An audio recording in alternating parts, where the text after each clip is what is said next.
Bob Richards, Howard Quayle, and Silvio Schembri have a lot in common. All three are or were politicians in small islands linked in the present or past to the United Kingdom. They are all especially interested in business and money, and they all gave comments to the press about the Paradise Papers matter.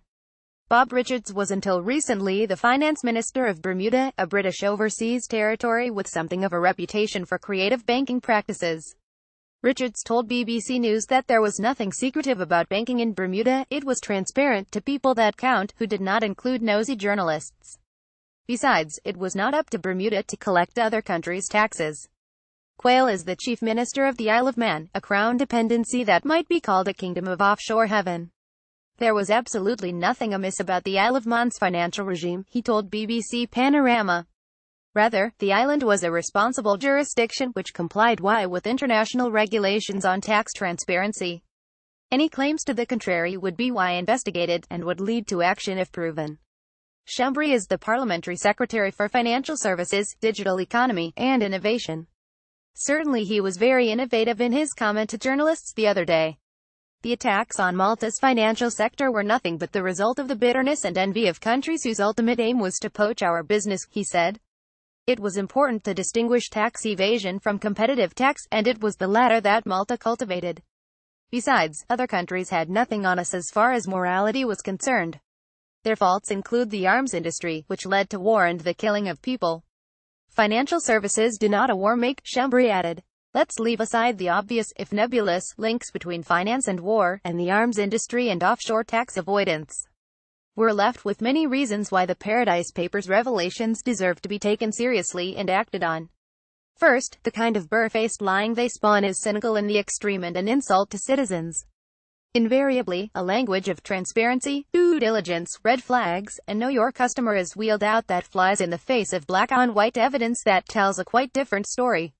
Mossack Fonseca's hundreds of thousands of offshore companies handled trillions of dollars, a chunk of which were unquestionably linked to dubious sources.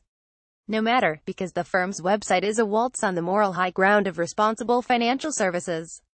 Politicians assure us that it is in our interest to permit, nay encourage, the super-rich to avoid taxes. If that weren't deceitful enough, politicians go a step further. They assure us that it is in our interest to permit, nay encourage, the super-rich to avoid tax. The usual argument is what is known as trickle-down, and it goes as follows: the super-rich may be getting away with paying very little tax, but we stand to benefit in any case from their generous spending habits. One man's unwitting largesse is another man's meal, so to say. A certain Lazarus comes to mind who desired to be fed with the crumbs that fell from the rich man's table. The dogs, we are told, came and licked his sores. It is useful to know what these sores might be. Not least since Panama are no paradise, many of us reading the papers on Sunday morning likely live fairly comfortably. It is not immediately clear how tax avoidance, competitive taxation, on such a Jurassic scale might affect us.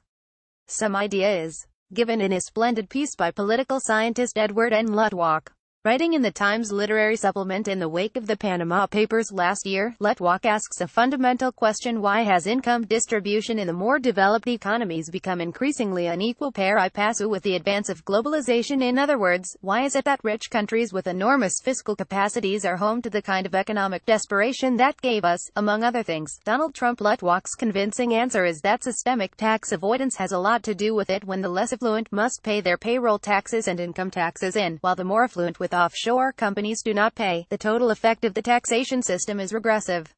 Put simply, financial services exist that rob exchequers of vast amounts of money. In so doing, they undermine the whole idea of taxation, which is, in a country like Malta, is the provision of state services. The upshot is that no matter how well we are doing, we could be doing better.